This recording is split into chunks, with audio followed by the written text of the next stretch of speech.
मृत्यु के बाद आत्मा के वो 47 दिन।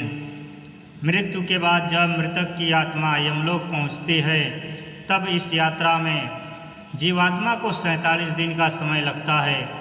गरुड़ पुराण के अनुसार जानिए इन दिनों में आत्मा के साथ क्या क्या होता है। मृत्यु जीवन का अटल सत्य है, यानी जिसका जन्म हुआ है उसकी मृत्यु निश्चित है। पृथ्वी पर आए हर एक जीव को इस लोक को छोड़कर जाना पड़ता है। भगवान श्री कृष्ण ने भी गीता उपदेश में आत्मा को लेकर कहा है कि शरीर नश्वर होता है और आत्मा अमर होती है, यानी मृत्यु के बाद शरीर भले ही नष्ट हो जाता है लेकिन आत्मा जीवित रहती है। लेकिन आज हर मनुष्य यह जानना चाहता है कि यदि आत्मा जीवित रहती है तो मृत्यु के बाद आत्मा का क्या होता है। इसका जवाब आपको हिंदू धर्म के महत्वपूर्ण और पवित्र ग्रंथ गरुड़ पुराण में मिलेगा। तो चलिए जानते हैं। गरुड़ पुराण के अनुसार मृत्यु के बाद जब आत्मा यमलोक पहुंचती है तो उस दौरान आत्मा को 47 दिन की यात्रा करनी होती है और उन 47 दिनों में जीवात्मा के साथ क्या क्या होता है। गरुड़ पुराण में भगवान श्री विष्णु के वाहन पक्षीराज गरुड़ भगवान से पूछते हैं, नारायण, मृत्यु के बाद आत्मा का क्या होता है और आत्मा कितने दिनों के बाद यमलोक पहुंचती है। गरुड़ के सवाल का जवाब देते हुए भगवान श्री विष्णु कहते हैं कि मृत्यु के बाद जीवात्मा को यमलोक तक की यात्रा करने में पूरे 47 दिन लग जाते हैं और इन 47 दिनों के दौरान उस जीवात्मा को कई तरह की यातनाओं का भी सामना करना पड़ता है। मृत्यु के पहले मिलते हैं ये संकेत। भगवान श्री विष्णु जी बताते हैं कि जब किसी की मृत्यु नज़दीक होती है तो उससे पहले व्यक्ति की आवाज़ जाती है।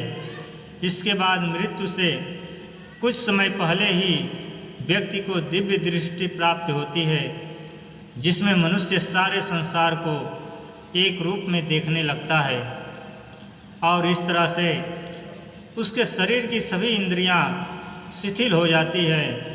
जब व्यक्ति की मृत्यु हो जाती है तो यमलोक से 2 दूत आते हैं और दूतों को देख आत्मा शरीर का त्याग कर बाहर निकल जाती है। आत्मा के शरीर त्यागने के बाद यमराज के दोनों दूत आत्मा के गले में फांस बांध देते हैं और उसे यमलोक ले जाते हैं। मृत्यु के बाद 13वीं और पिंडदान क्यों जरूरी। मृतक व्यक्ति के यदि अपने जीवन में पाप कर्म किए होंगे तो यमदूत पापी आत्मा को गर्म वायु और अंधेरे रास्ते से यमलोक ले जाते हैं और मार्ग में उसे कई तरह की यातनाएं झेलनी पड़ती है। इसके बाद आत्मा को आकाश मार्ग से वापस उसके घर छोड़ दिया जाता है। कहा जाता है कि मृत्यु के बाद मृतक की आत्मा अपने परिवार वालों के साथ पूरे 13 दिनों तक रहती है और मृत्यु के बाद होने वाली अंतिम क्रियाओं और रस्मों को भी देखती है। 13 दिन बाद जब आत्मा का पिंडदान 13वीं और ब्राह्मण भोज आदि किया जाता है तो इसके बाद यमराज के यमदूत आत्मा को फिर से लेने के लिए आते हैं। इसलिए हिंदू धर्म में किसी की मृत्यु के बाद 13वीं और 10 दिनों तक पिंडदान करना जरूरी माना गया है, क्योंकि इससे आत्मा को यमलोक तक की यात्रा करने के लिए शक्ति मिलती है। लेकिन इसके बाद भी यमलोक तक की यात्रा उस जीवात्मा के लिए आसान नहीं होती है। मृत्यु के बाद आत्मा के वो 47 दिन, जब 13 दिनों के बाद यमदूत आत्मा को यमलोक ले जाने के लिए आते हैं तो आत्मा को सबसे पहले बैतरणी नदी पार करनी पड़ती है इस नदी को गंगा नदी का ही रौद्र रूप माना जाता है। यह नदी लाल रंग की होती है क्योंकि इसमें आग की लपटें निकलती रहती हैं। नदी पार करते हुए आत्मा को खतरनाक जीवों का दंश भी झेलना पड़ता है।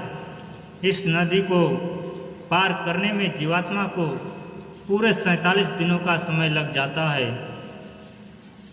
लेकिन यदि व्यक्ति ने अपने जीवन काल में अच्छे कर्म किए हों या गौदान किया हो तो उसे ये यातनाएं नहीं झेलनी पड़ती है, क्योंकि उसी गाय की पूंछ पकड़कर आत्मा बैतरणी नदी को पार करती है।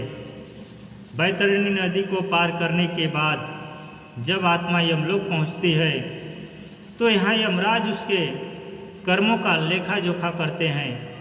इस तरह से जीवन काल में किए कर्मों के अनुसार यमराज आत्मा को स्वर्ग या नरक में भेजते हैं। इसलिए व्यक्ति को अपने जीवन काल में हमेशा अच्छे कर्म करने चाहिए, क्योंकि अच्छे कर्मों का फल ना सिर्फ जीवन बल्कि मृत्यु के बाद भी मिलता है। पूर्ण मृत्यु के बाद आपके कर्म ही आपके साथ जाते हैं। अकाल मृत्यु के बाद आत्मा का क्या होता है, इस विषय में गरुड़ पुराण में कई बातें मिलती हैं। अकाल मृत्यु के बाद जीवात्मा की आयु पूरी नहीं होती, इसलिए वह भटकती रहती है जब तक कि उसकी जीवन चक्र पूरा नहीं हो जाता। अगर पुरुष की अकाल मृत्यु होती है तो वह भूत प्रेत पिशाच कुष्मांडा ब्रह्मराज बेताल या क्षेत्रपाल योनि में भटकता रहता है। वहीं अगर कोई स्त्री की अकाल मृत्यु होती है तो वह भी अलग अलग योनि में भटकती हैं। वहीं कुमारी कन्या की अकाल मृत्यु होने पर वह देवी योनि में भटकती है। अकाल मृत्यु का कारण गरुड़ पुराण में बताया गया है कि पाप करना, दुराचार, स्त्रियों का शोषण, झूठ बोलना, भ्रष्टाचार व कुकर्म आदि अकाल मृत्यु के कारण माने जाते हैं। बहुत अधिक पाप करने पर व्यक्ति अकाल मृत्यु को प्राप्त होता है।